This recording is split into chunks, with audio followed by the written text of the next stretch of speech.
Well, we're ready to bring the dump truck in. Wanted to do a quick before and after. You guys can see the difference I've made, if any, with the new carburetor. So here's the old Quadrajet I got on it.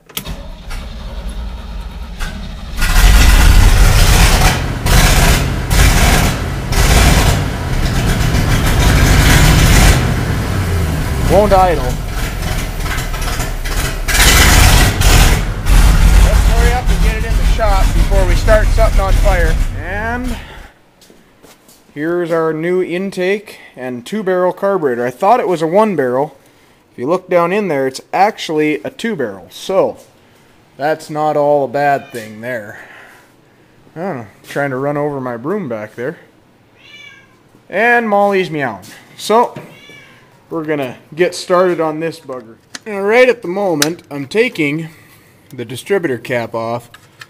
Reason I'm doing so is that in order to replace the intake manifold, or change the intake manifold on this truck, we gotta pull the distributor out, which means that I need to know exactly where the distributor, well, I guess I can unplug this, really.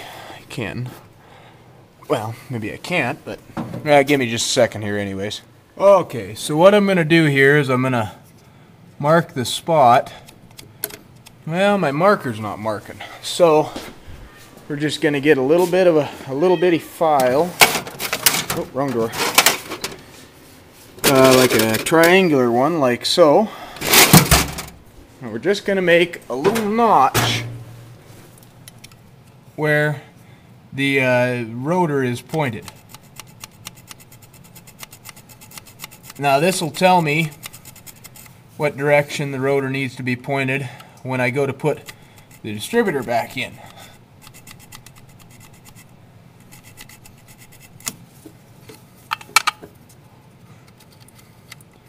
So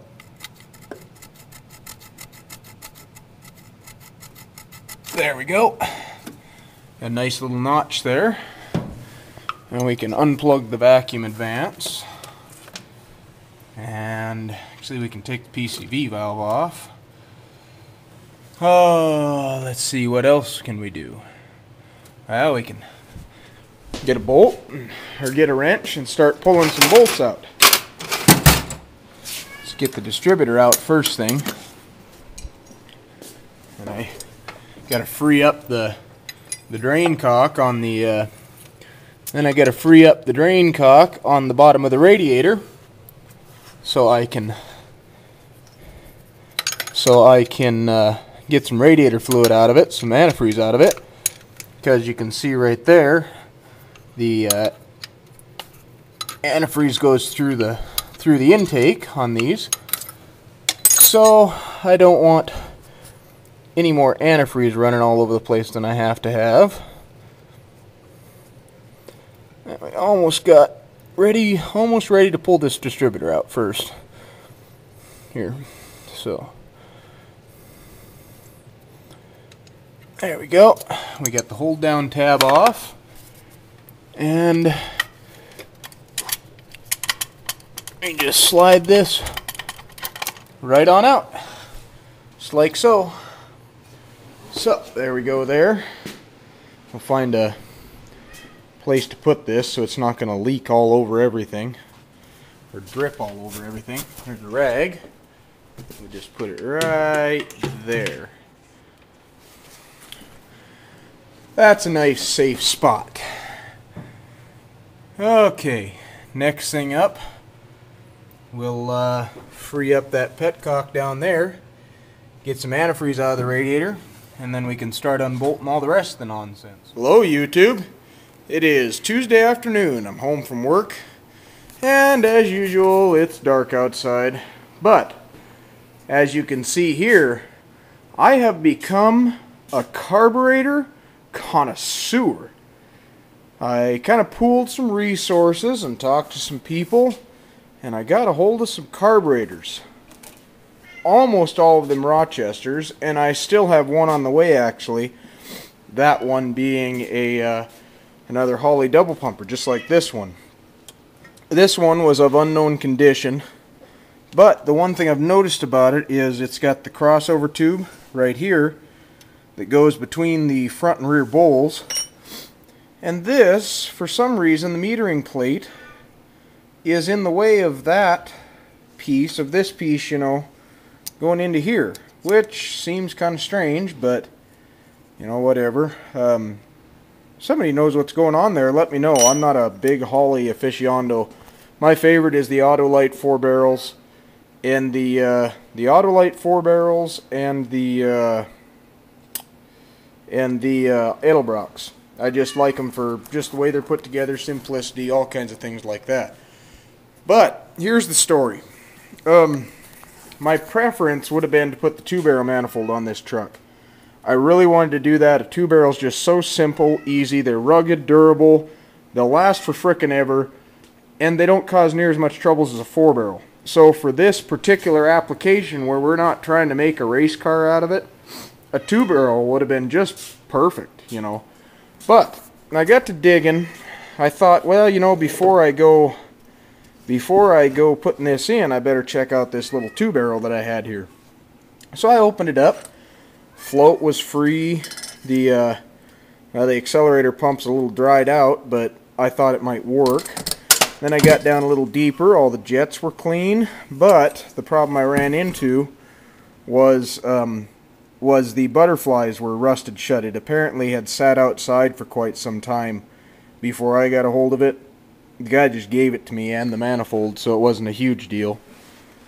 But, so this carburetor is junk. I don't have another throttle. I ended up busting the throttle, the throttle shaft here. And so, you know, it's not worth spending a bunch of money on an old 2-barrel carb, so I got to talking to some people and I asked around a bit. One guy gave me two good quadrajets and the Holley double pumper of unknown condition for $30, which I thought was a pretty good deal. You know, this carburetor, if the Holley's any good, it's worth way more than that. And then the quadrajets, basically what I got now is I got enough quadrajets laying around that I can put together parts and pieces. Now at this juncture, I wish to explain something. I keep getting these, wouldn't really call it hate mail, but just people saying, oh, quadrajets aren't a bad carb. Now, I got to qualify myself here because I never said that quadrajets are a bad carburetor. In theory, they're excellent. Now, for those of you that don't understand the theory behind a quadrajet, the basic idea is that you can take a carburetor of, you know, 650 CFM or whatever they happen to be. You know, they move all the way up. The ones that I got from Pat Conlon, the racer that I'm friends with, are actually the 884 or whatever they are that came on the Cadillac 501s, 500s, whatever you want to call it, Charlie, okay? And the 570 or 472s, excuse me. And so they're a larger variant. But the basic idea of them is that you can take a carburetor of a moderate size and you never have to worry about jetting because all of the metering of fuel is based upon the engine vacuum that's pulled. It's basically the same theory as a motorcycle carb. As engine speed picks up, it picks up another set of needles and only pulls in as much fuel as the engine needs. They're an excellent carb in theory. You know, but the design, to me, for my preference, and I know how to make a quadrajet work. I've done it before. I know how to tune on them. I just prefer not to because they're just, you know, when they work awesome. I've seen guys and heard of guys.